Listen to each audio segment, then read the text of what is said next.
Good evening. Thank you very much, Zai, for the introduction.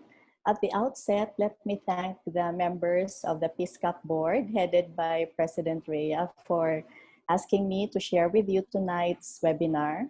Also to Daryl, Jen, and Pau, who are Daryl, who is a consultant, and Pau and Jen, who are fellows at TMC for putting all the slides together, and to Medichem for sponsoring the webinar series of PSCAP. So it has been mentioned that the children and the adults or the elderly are the vulnerable population in this pandemic. And tonight we will be talking about COVID-19 pandemic and how we can help our children cope with anxiety. So just to share with you the flow of our discussion tonight will be on what are the symptoms of the pandemic in children, other specific levels of development, and what the other critical incidents which have affected children, including natural disasters, and how we can help children cope with their anxiety at this time of the pandemic. So let me share with you our slides. So this is the first slide. This is the cover slide.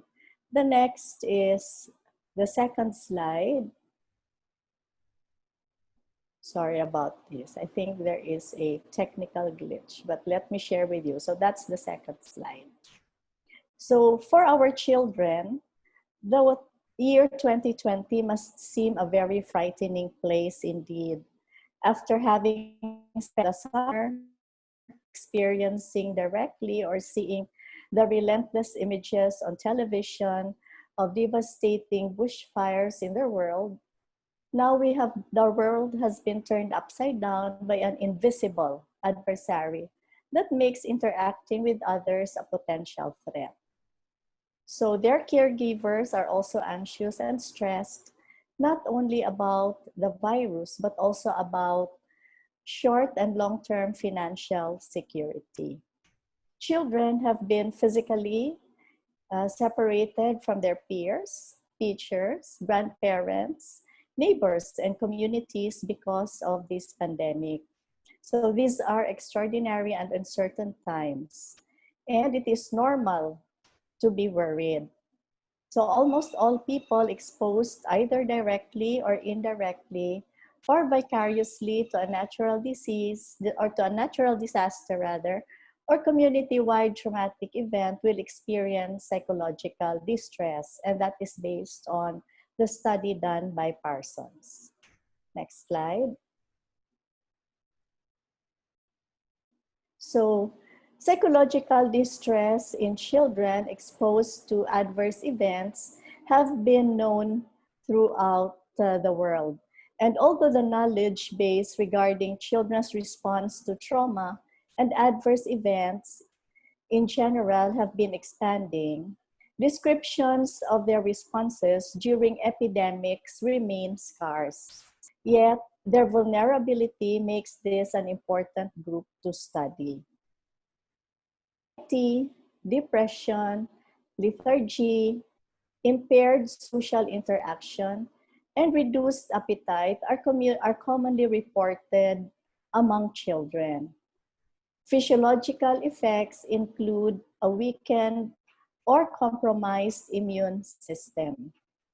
In the course of adverse events, children are often forced to stay home for long periods due to enforced isolation and school closure, resulting in limited connection with classmates and reduced physical activity.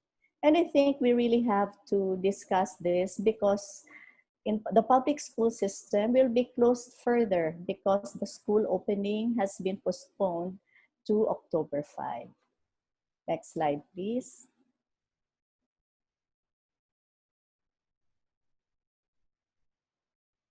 So in the study done by Wang et al., the interaction between lifestyle changes and psychosocial stress caused by home confinement could further aggravate the detrimental effects on child physical and mental health, which could cause a vicious cycle.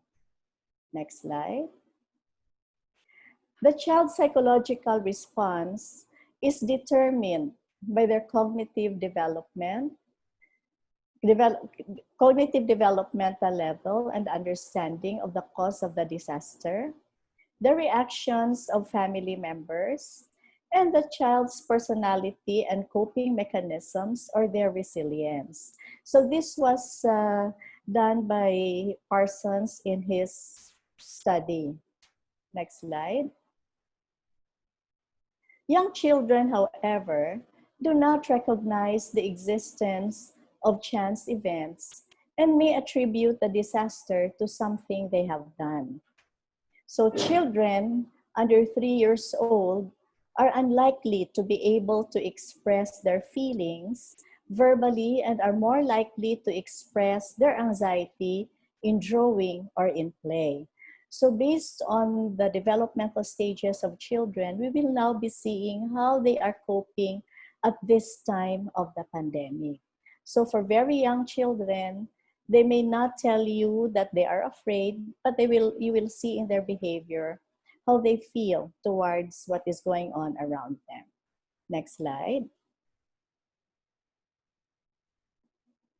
For school-age children, the child's response to a traumatic event may be disorganization.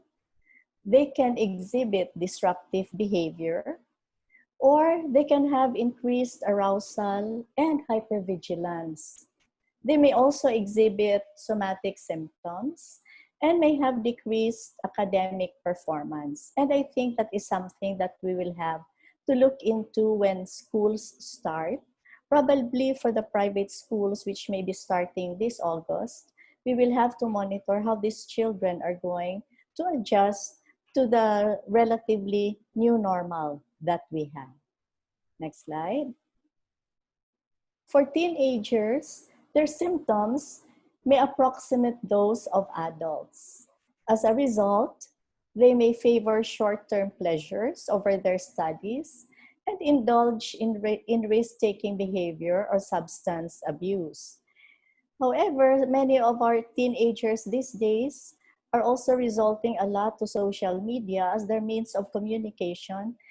And there are times when parents may not be able to monitor what they watch on their cell phones or in their laptops or tablets. Next slide. Again, in the study of Parsons, for the majority of children, these acute distress symptoms will not progress to a chronic stress response or a more serious condition such as acute stress disorder or post-traumatic stress disorder or PTSD. Individual resilience factors in children include cognitive skills, empathy, and a positive outlook. Resilience has also been shown to be enhanced by good relationships with caregivers, positive parenting approaches, social support from friends or adults, and positive relationships with teachers, academic engagement, community cohesion, and links with cultural identity. However, ongoing chronic stressors that continue to affect the family increase the risk of psychological symptoms and disorders. So for example, social and economic impacts of the pandemic, which have led to unemployment and persisting school closures and other social restrictions, and an increased risk of domestic violence are likely to produce significant ongoing stresses to children and families. We have also noted that at this time of the pandemic, there have been an increase in the number of reports of abuses done in the homes. Next slide. So these are just examples of the effects of traumatic events or adverse events to children. And this is an example of what happened during 911. So this study actually aimed to provide extensive descriptions of how children 5 years or younger who are living in close proximity to ground zero responded that day and in the following months, and the following months. So 67 New York City parents with 104 children participated in focus group discussions between November 2001 and May 2002. So this article is an effort to document the reactions of the youngest children who witnessed firsthand the events of September 11, 2001. Well, we recognize that children's responses are tied in part to parental behaviors. The article focuses solely on the children in an attempt to draw a broad developmental picture of the range of responses. We view these responses as developmentally appropriate reactions to an extremely abnormal and terrifying situation. Oo nga naman, ba't natin gagawin na pathologic yung normal reactions na napakita ng mga batang ito? Next slide. Another study done in 2009 was the effect of the swine flu pandemic. So the purpose of this study was to investigate the contribution of threat information as provided by the parents to the development of children's fear within the context of the 2009 swine flu pandemic. So normal school children aged 7 to 12 years and their parents completed questionnaires to measure fear of the swine flu and general fearfulness for medical affairs. Children and parents were also asked to indicate to what extent parents had provided children with threat-related information about this disease. And the results indicated that children's fear of the swine flu was significantly related to the parents' fear of the disease. So, kung ano yung binibigay na information ng parents have affected the children. Further, it was found that parents' transmission of threat information was positively associated with children's fear and that this link or direct experience with the disease. So more importantly, results showed that threat information as provided by the parents played a role in the association between parents and children's fear. So more precisely, support was found for a partial mediation model in which parents' fear of the swine flu was related with parents' threat information transmission, which in turn was associated with children's fear of the disease. So very important, we have to be aware of how we transmit information, especially to very young children. Next slide. In a study by Sprang et al., they have looked into post-traumatic distress in children exposed to adverse events. And this response is in the context of different infections like H1N1, the SARS, and avian flu. So the mean post-traumatic stress scores were 4 times higher in children who had been quarantined than in those who were not quarantined. The most common trauma symptoms in the quarantined or isolated group were avoidance or numbing, which constituted about 58%, re-experiencing, also 58%, and arousal, which was about 62%. Next slide. Closer to home, we have seen the psychological distress in children exposed to Typhoon Yolanda. In a study done by Lapa et al., 6 weeks after Typhoon Yolanda or Typhoon Haiyan, all groups of children and young people described feelings of worry and fear about another typhoon hitting their communities. Many children identify the sounds of winds and waves as being specific noises that trigger feelings of fear and worry, particularly at nighttime when they are trying to sleep. In Region 6, also when we did the follow-ups of children who were hit by the typhoon, the children verbalized that heavy rains would trigger fearful reactions, especially if the parents are also very fearful. Next slide. In a study done by Hiao et al., it has been shown that although children seem to be less vulnerable than adults to COVID-19, initial reports from Chinese areas hit by the outbreak indicate that children and adolescents have been impacted psychologically, manifesting behavioral problems as discussed below. Next slide. So what are these reactions?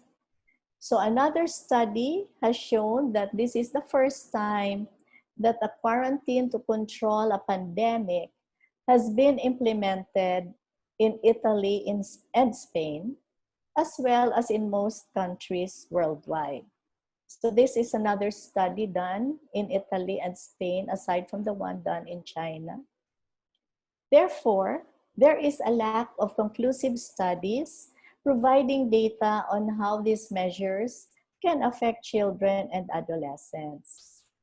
To date, as of April 2020, no studies have examined how the quarantine declared due to COVID-19 may affect children's and adolescents' emotional or behavioral well-being. Some previous studies suggest that the effects might be troublesome. And I believe it will also very important to make studies in our own country, considering that we seem to have the longest ECQ or GCQ or MECQ here in the country compared with other countries around the world. Next slide. So what are some of the immediate psychological effects of quarantine?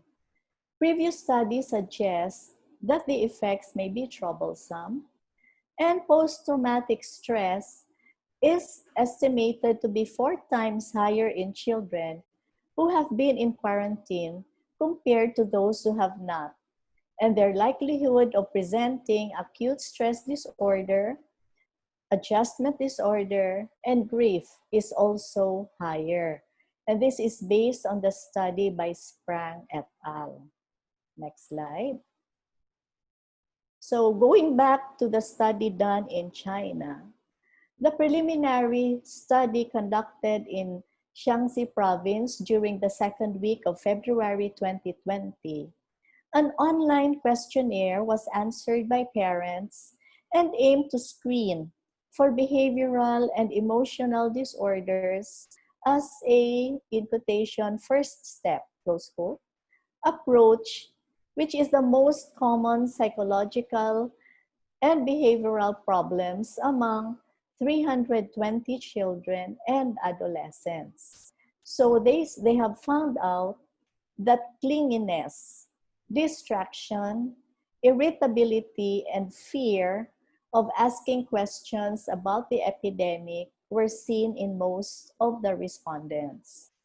So children in the younger age group between the ages of 3 to 6 were more likely than older children to manifest symptoms of clinginess and fear, especially if the family members, regarding the fear that family members may contract the infection.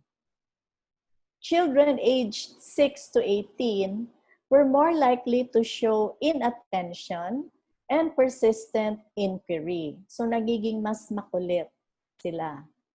While clinging, inattention, and irritability were the most severe psychological conditions demonstrated by the children in all age groups.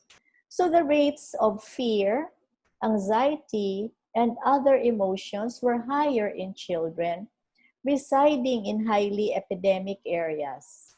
However, the differences between areas identified by different levels of epidemic risk were not statistically significant. Next slide.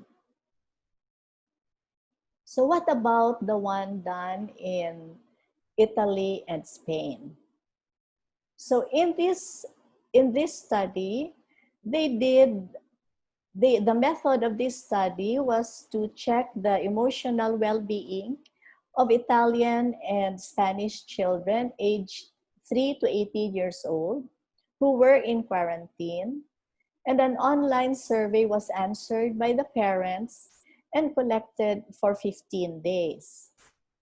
So although only 11.4% of the Italian and Spanish parents informed that family coexistence was difficult or very difficult, most parents perceived the situation due to COVID-19 as serious or very serious. And 1/3 of the parents reported being stressed or very stressed, with no difference between the two countries. Furthermore, parents' perceptions of COVID-19 seems to be related to their child's psychological symptoms during the quarantine. So when family coexistence during the quarantine was more difficult, the situation was more serious, or the level of stress was higher, the parents tended to report more emotional problems in their children. Specifically, primary caregiver level of stress was related to 25 of the 31 child symptoms. Although a causal relationship cannot be confirmed, it is expected that children's behavioral problems will negatively affect the family climate. And also, parents with a high level of stress may apply more inconsistent discipline to their children. I wonder if that will be the same in our setting. So next slide. Another study was done. These are actually pocket studies done in different countries. And this one is a study done in the UK. And this one is focusing on adolescents. And the aims and objectives of this study was to understand adolescents' responses to the COVID-19 pandemic and the impact on their psychological, mental health, and social well-being. So this was again a survey on 13 to 24-year-old individuals that examined the impact of the virus on their physical health, mental health, and impact on family relationships. They were also asked about their understanding of and compliance with current government social distancing guidelines. So the sample collected 2,002 individuals aged 13 to 24. And the survey was done from April 21 to April 29, 2020. So the respondents were asked whether, as a consequence of the pandemic and current social distancing policy, whether over the last 2 weeks they enjoyed being at home, whether they felt anxious, worried about their parents or their family, and whether they enjoyed being with their parents. They rated their response on a scale of not at all, less than before, about the same, and more than before. So the sample was split into 4 age groups from 13 to 15, 16 to 18, 19 to 21, and 22 to 24 years old to examine this. So ano kayang result? Next slide. So it has shown that children who had experienced quarantine experienced higher levels of post-traumatic stress. So the Oxford COVID-19 impact on youth and mental health is also again the focus of another research. And social distancing and school closures are likely to result in increased loneliness in children and adolescents whose usual social contacts are curtailed by the disease containment measures. So the children and adolescents are probably more likely to experience high rates of depression and probably anxiety during and after enforced isolation ends. Rapid systematic review found clear association between loneliness and mental health problems in children and adolescents. So children who had experienced loneliness were associated with future mental health problems up to 9 years later. So in the UK, early results from the COSPACE COVID-19 Supporting Parents, Adolescents, and Children in Epidemics online survey of over 1,500 parents suggest high levels of COVID-19 related worries and fears with younger children of ages 4 to 10 significantly more worried than older children ages 11 to 16. So given all the studies that we have seen earlier, what can we do to help these children? So how can we help? Next slide. So these are some of the strategies that we can do to help these children. Although there is limited evidence that indicates specific interventions to prevent loneliness or to reduce its effects on mental health and well-being, we have seen that there are well-established practical and psychological strategies that may help promote child and adolescent mental health in the context of involuntary social isolation during the COVID-19 pandemic. Reducing the impact of enforced physical distancing by maintaining the structure, the quality and quantity of social networks, and helping children and adolescents to experience social rewards, feel part of a group, and know that there are others they can look to for support is likely to be important. Next slide. So, finding ways to give children and adolescents a sense of belonging within the family and to feel that they are part of a wider community should be a priority. Therefore, providing accurate information about relative risks and benefits of social media and networking to parents who overestimate the dangers of allowing their children too much screen time may help young people access the benefits of virtual social contact. So we have to strike a balance how much time they are given, how much screen time they're given, and what are the other activities that they can do. Next slide. So helping young people to identify valued alternative activities to build structure and purpose into periods of involuntary social isolation may help to provide a wider range of rewards. Addressing negative thoughts about social encounters, for example, self-blame and devaluation, especially among teenagers, may also be effective. During periods of prolonged social isolation, digital technology that provides evidence-based interventions to help young people to reappraise their thoughts and change their behavior within the confines of the home may be particularly welcome. Next slide. So given the expected increase in incidence of mood and anxiety disorders, which are associated with COVID-19 pandemic, to mental health care for children is very important.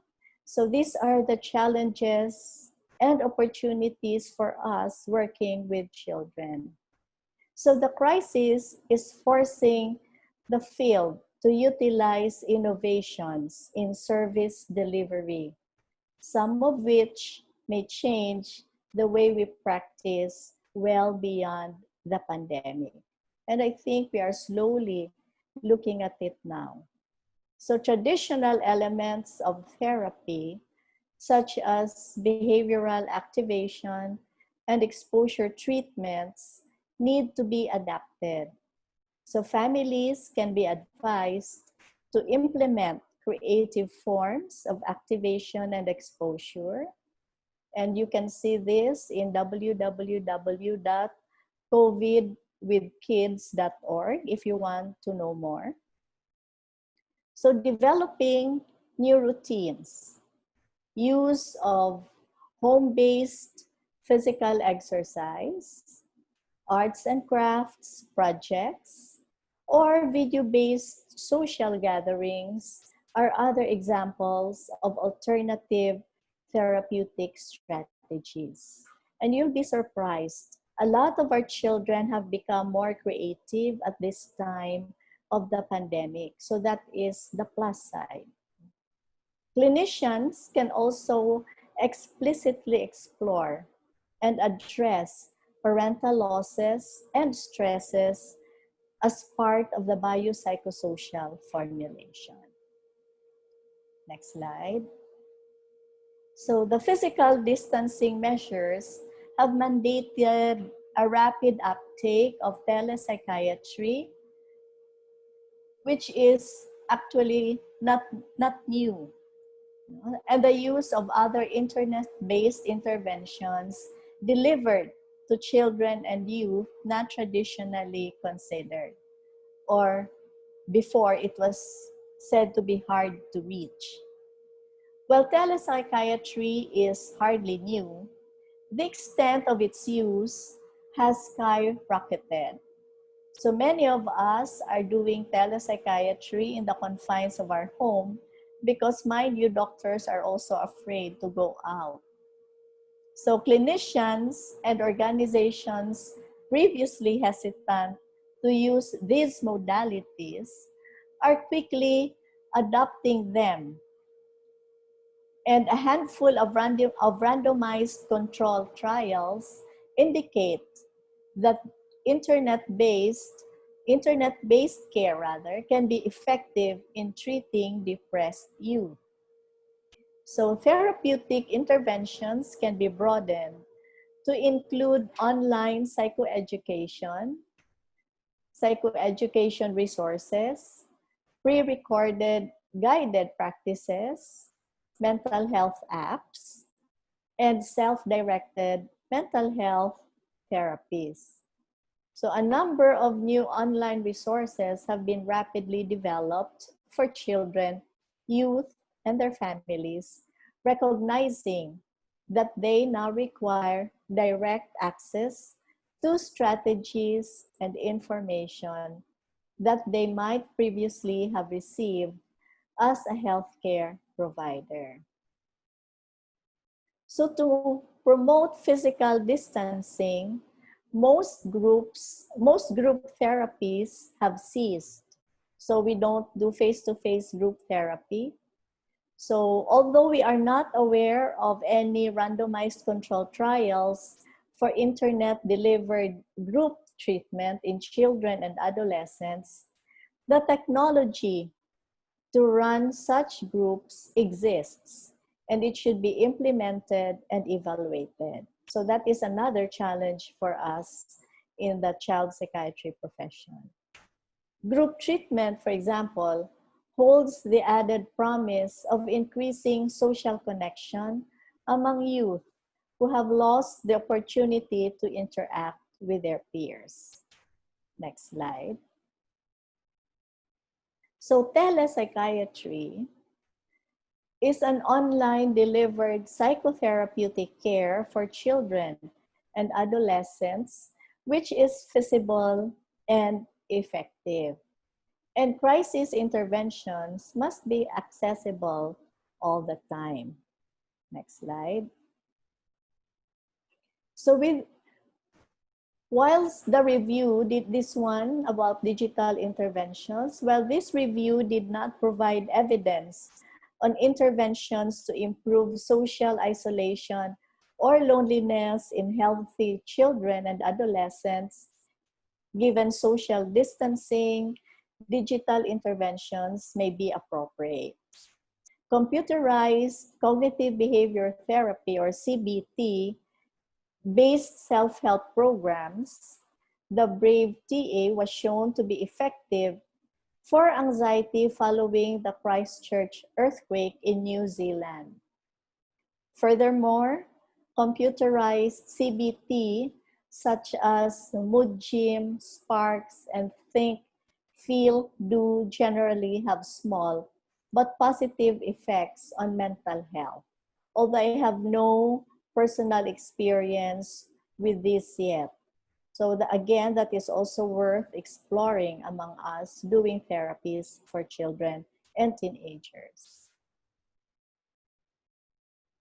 Although mobile applications for mental health have been found to be generally acceptable to children and adolescents, there is a lack of convincing evidence of effectiveness on intended mental health outcomes, and few mobile health apps have been thoroughly tested. Self-help interventions, including bibliotherapy and computerized therapy, have shown a moderate positive effect size when compared to control groups, although they are generally less effective than face-to-face therapies. Importantly, review have tended to conclude that effects are better if there is some therapist input and if parents are involved, especially for younger children. I don't know if any one of us has done this, but this is also, again, worth exploring. So for us child and adolescent psychiatrists, it is very important that when we connect with parents and teachers and even patients, we have to provide clear and correct information to the parents and to our patients. One, on how to talk to children and adolescents about COVID-19, the associated risks and changes in daily life.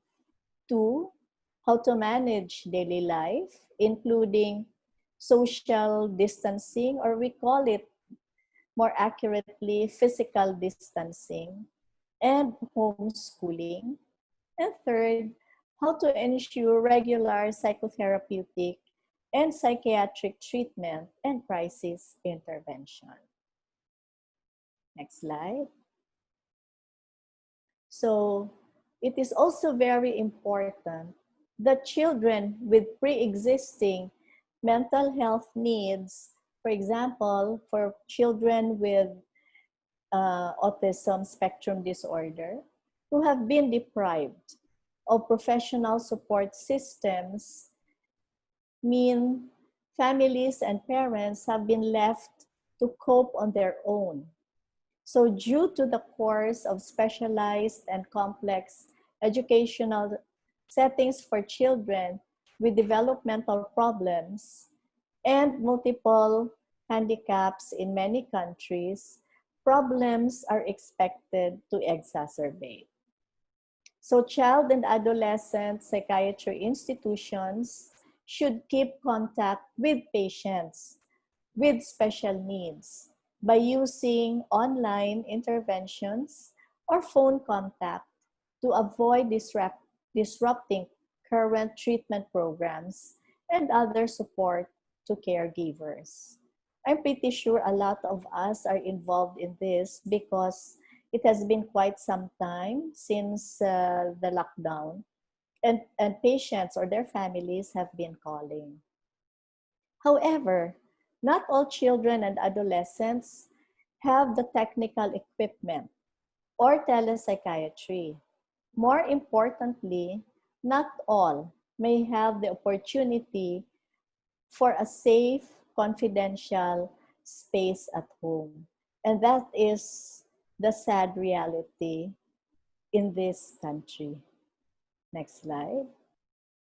So if you're going to work with parents, the most important factor for maintaining and improving a child's socio-emotional well-being and parental well-being consistent positive parenting and low levels of hostile parenting.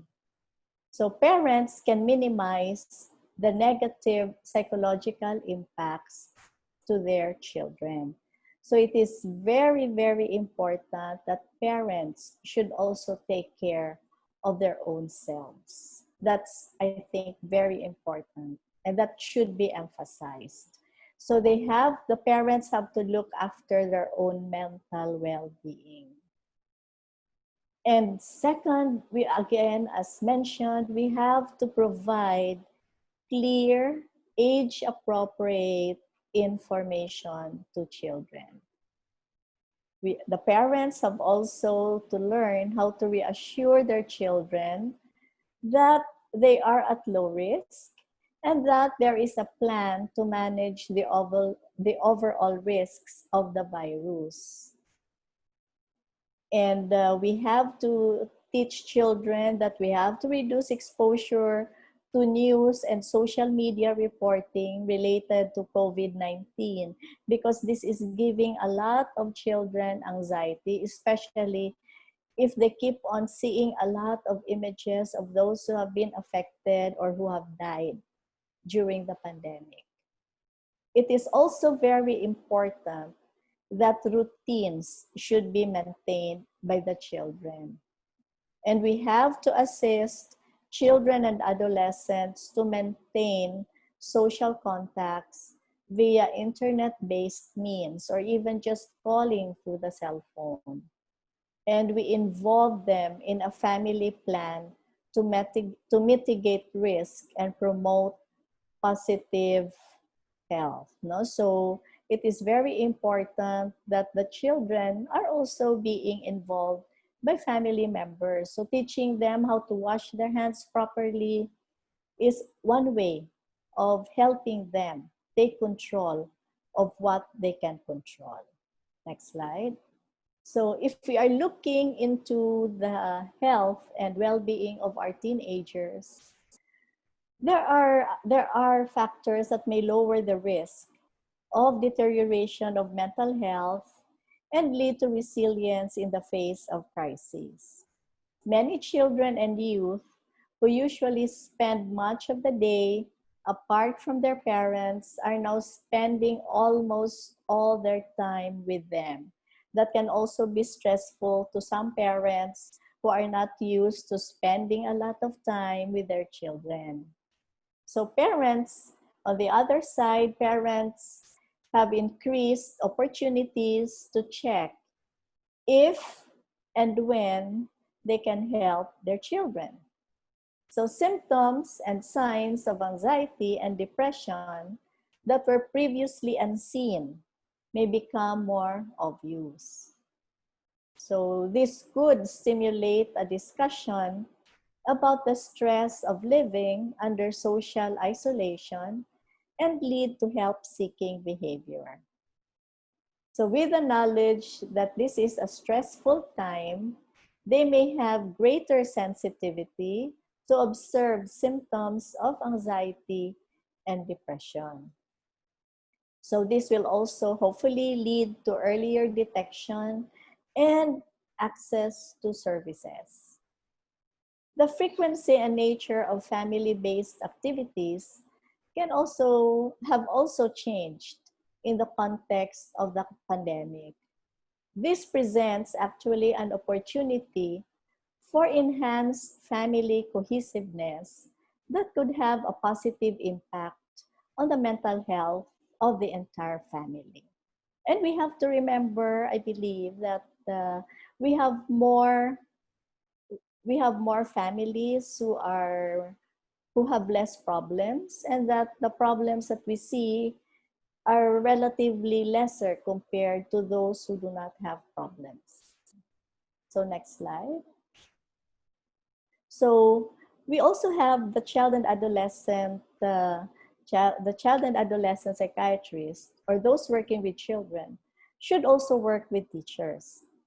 So despite the number of students experiencing mental health problems, faculty in higher education are not confident in their ability to identify difficulties or to know when problems warrant a counseling center referral. And this was mentioned by Swartz in his study. However, faculty generally believe it is their role to intervene when students display problems that interfere with academic performance such as poor attendance, falling asleep in class, failing to complete assigned work, and or being disruptive in class.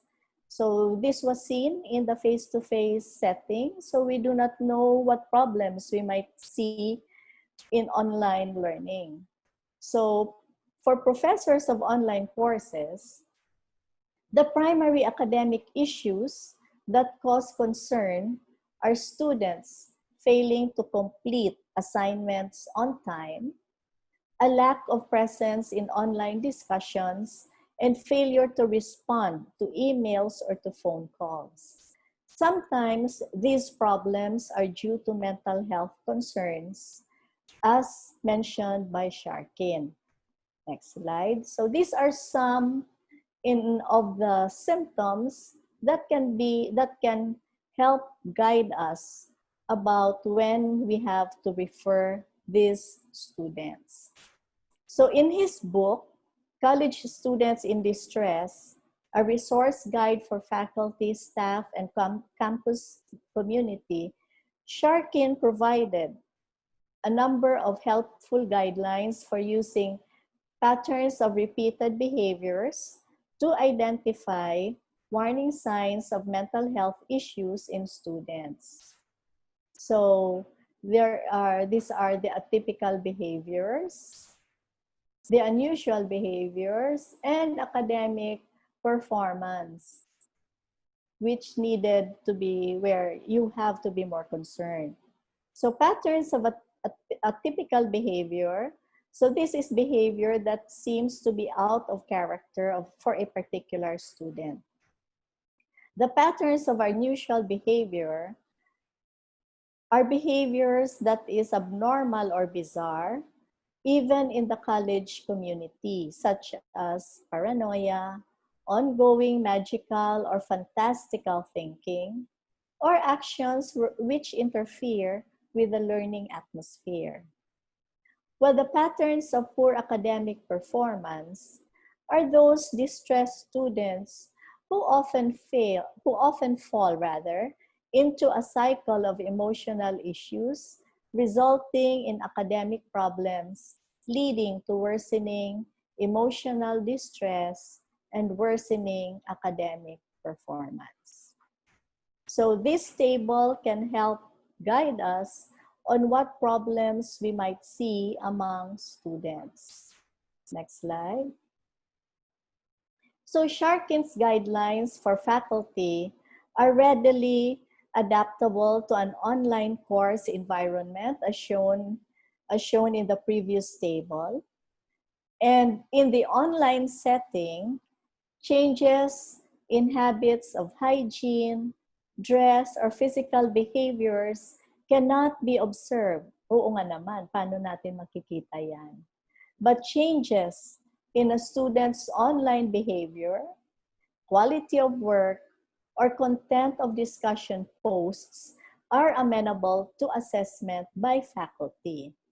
So if a change in student performance is sudden, or the student is disruptive on the online discussion, disrespectful of peers and faculty, or results in failing grades, some degree of intervention by the instructor needs to be considered. So ito na yung ating mga red flags. So Sharkin emphasized that faculty should not feel a need to diagnose or solve the student's problem, nor counsel them. Rather, the initial intervention by the faculty or by the teacher is accomplished by speaking to the student privately about the professors or the teacher's concern. So wag naman i-post sa social media which can be read by all people. Next slide.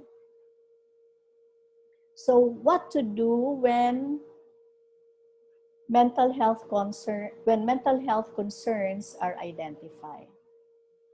So when an instructor identifies the need to address a mental health concern with an online student, the conversation will most likely be via email or phone. So the faculty or the teacher should be clear, matter of fact, and to the point about the behaviors of concern. So it should be the behavior that should be mentioned by the faculty. The course expectations can be reviewed as well as the necessary criteria for the student to continue in the online course. No? But non-judgmental acceptance of the student's state of mind is very helpful for encouraging conversation about the problem. So a non-judgmental evaluation of the student is being emphasized. So for example, a comment like, "It seems as if you are having a rough time," or "I sense that you are really stressed out," shows concern without confrontation. So, hindi mo sinasabi, "Ano ka na ba naman? Ano na naman yung problema mo? Ba't ka ganun?" But you just address what your concern or the faculty's or the teacher's concerns are. So, the student may respond to the faculty or to the teacher from a range of feelings of relief, to panic, to defensiveness, and even anger. So if anything in the conversation leads the faculty member to be alarmed or have increased concern about the student, then the academic discipline process can be initiated. The student can be offered campus resources for assistance or referred for counseling, and can be referred for mental health services. But it is also very important for us to take note that there are a lot of students now who are having a lot of problems. And as we speak, there was a student who also just this morning, a student was found to have hurt or have killed himself. So the student who may respond to the teacher in with a variety of reactions can be assisted by the teacher. So as mentioned, the teachers of online courses may be the primary connection between the student and the school and might be in a unique position to help. So it is also very important to emphasize that the teachers are there to help the students in whatever capacity the teacher can do, including linking them to services. And the teacher should also emphasize that they will work with the parents as well. So if we have students, since we'll be starting online classes next week or 2 months from now, then we have to be alert to how we can help our students who may be manifesting problems in their online classes, or in areas where there is no internet. Students who are given modules may be presenting with problems. So it is very important for us to connect with the professionals who are working with these children, from the social worker to the barangay health worker, to the nurse, to the midwife, to the municipal health officer, and to the LGUs, so that we may be able to help students or patients who have underlying mental health services. So next slide. These are the resources for this lecture. And again, thank you very much to our TNC Child Fellows who helped put this lecture together. Thank you, and your questions are most welcome.